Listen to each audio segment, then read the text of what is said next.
ഇടുക്കി രാജാക്കാട് സാമൂഹ്യാരോഗ്യ കേന്ദ്രത്തിലെ വനിതാ വാർഡിന്റെ നിർമ്മാണോദ്ഘാടനത്തിൽ വിവാദം. 95 ലക്ഷം രൂപയുടെ പദ്ധതി എങ്ങുമെത്താതെ വഴിമുട്ടി.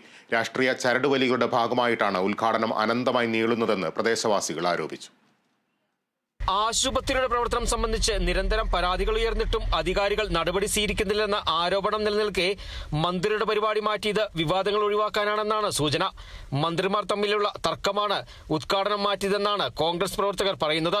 ഇടുക്കിയുടെ MP ഡീൻ കുര്യാക്കോസ് 95.48 ലക്ഷം രൂപ അനുവദിക്കുകയും വനിതാ വാർഡ് നിർമ്മാണത്തിന് വേണ്ടി ആ തുക അനുവദിച്ചിട്ട് ഇപ്പോൾ 2 വർഷം ആകുകയും ചെയ്തു. ഇതുവരെയും അതിന്റെ നിർമ്മാണോദ്ഘാടനം നടക്കുവാൻ കഴിഞ്ഞിട്ടില്ല. ഈ മാസം 23-ാം തീയതി CHSCയുടെ ഉദ്ഘാടനം നമ്മുടെ കേരളത്തിന്റെ ആരോഗ്യമന്ത്രി വീണ ജോർജ് ഉദ്ഘാടനം ചെയ്യുമെന്ന് പറയുകയും എന്നാൽ 23-ാം തീയതി ഈ ഉദ്ഘാടന പരിപാടി മാറ്റിവെക്കുകയും ചെയ്തു. പിന്നോക്ക വികസനത്തിന്റെ മന്ത്രി അബ്ദുൾ റബ്ബ് ഈ പരിപാടി ഉദ്ഘാടനം ചെയ്യുമെന്ന് പറയുകയും എന്നാൽ കേരളത്തിന്റെ തന്നെ ആരോഗ്യമന്ത്രി വീണ ജോർജ് ഇത് ഉദ്ഘാടനം ചെയ്യണമെന്ന് പറഞ്ഞുകൊണ്ട് ഇവർ തമ്മിലുള്ള തർക്കത്തിന്റെ ഫലമായിട്ടാണ് ഇവിടെ ആശുപത്രി ഉദ്ഘാടനം ചെയ്യുവാൻ കഴിയാണ്ട് പോകുന്നത്.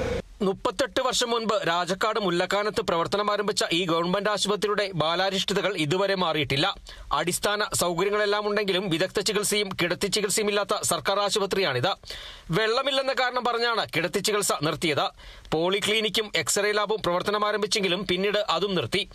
ആവശ്യത്തിന് ജീവനക്കാർ ഇല്ലാത്തതാണ് കിടത്തി ചികിത്സ നിർത്താൻ കാരണമെന്നാണ് നാട്ടുകാർ പറയുന്നത്. 10 ബെഡുള്ള വാർഡ് പണിതിട്ട് വർഷങ്ങളായിട്ട് ഇതുവരെ ഉദ്ഘാടനം ചെയ്തിട്ടില്ല. 40 വർഷം മുമ്പ് പ്രവർത്തനം ആരംഭിച്ച ആശുപത്രിയിൽ ഇന്നും ആ PHCയുടെ സ്റ്റാഫ് പാറ്റേൺ മാത്രം. ഒരു മെഡിക്കൽ ഓഫീസറും ഒരു അസിസ്റ്റന്റ് മെഡിക്കൽ ഓഫീസറും ഒരു സ്റ്റാഫ് നഴ്സും മാത്രമാണ് ഉള്ളത്. നിരവധി തവണ ഇതിൻ്റെ ഉദ്ഘാടനം ഇലക്ഷന് മുമ്പ് മാറ്റി വെച്ചിരുന്നു. അതിനുശേഷം ഈ അടുത്ത ദിവസം തന്നെ ഇത് മന്ത്രി വന്ന് ഉദ്ഘാടനം ചെയ്യുമെന്ന് 23-ാം തീയതി ഉദ്ഘാടനം തീരുമാനിച്ചിരുന്നതാണ്. 2000 നോട്ടീസ് ഇവിടെ അടിച്ച് അത് വിതരണം ചെയ്തില്ല. അത് എന്ത് കാരണത്താലാണെന്ന് ഈ നാട്ടിലെ ജനങ്ങളോട് പറഞ്ഞിട്ടില്ല. മന്ത്രി പങ്കെടുക്കുന്നില്ലാത്തതുകൊണ്ട് പരിപാടി മാറ്റിവെച്ചെന്ന് മാത്രമേ ഉള്ളൂ. സാമൂഹ്യാരോഗ്യ കേന്ദ്രമായി അപ്ഗ്രേഡ് ചെയ്തെങ്കിലും പ്രാഥമികാരോഗ്യ കേന്ദ്രത്തിലെ സ്റ്റാഫ് പാറ്റേണാണ് ഇവിടെ ഇപ്പോഴും ഉള്ളത്. 2 ഡോക്ടർമാർ മാത്രമാണ് ഇവിടെ സ്ഥിരമായുള്ളത്. സമീപകാലത്ത് ബ്ലോക്ക് പഞ്ചായത്ത് ഒരു താൽക്കാലിക ഡോക്ടറെയും NRHM വിഭാഗത്തിൽ ഒരു ഡോക്ടറെയും നിയമിച്ചിട്ടുണ്ട്. എന്നാൽ കിടത്തി ചികിത്സയും വിദഗ്ധ ചികിത്സയും ആരംഭിക്കുന്നതിന് കൂടുതൽ സ്ഥിരം ഡോക്ടർമാരെയും നഴ്സിംഗ് സ്റ്റാഫുകളെയും നിയമിക്കണം. നെടുങ്കണ്ടത്തെ താലൂക്ക് ആശുപത്രി ജില്ലാ ആശുപത്രിയായി അപ്ഗ്രേഡ് ചെയ്യുമ്പോൾ മുല്ലക്കാനത്തെ സാമൂഹ്യാരോഗ്യ കേന്ദ്രം താലൂക്ക് ആശുപത്രിയായി അപ്ഗ്രേഡ് ചെയ്യുമെന്ന് കഴിഞ്ഞ നിയമസഭാ തിരഞ്ഞെടുപ്പിന് മുൻപ് ഉത്തരവാദിത്തപ്പെട്ട ജനപ്രതിനിധികൾ വാഗ്ദാനം ചെയ്തിരുന്നു. എന്നാൽ തിരഞ്ഞെടുപ്പ് കഴിഞ്ഞതോടെ ഇക്കൂട്ടർ തങ്ങളുടെ വാഗ്ദാനവും മറന്നു.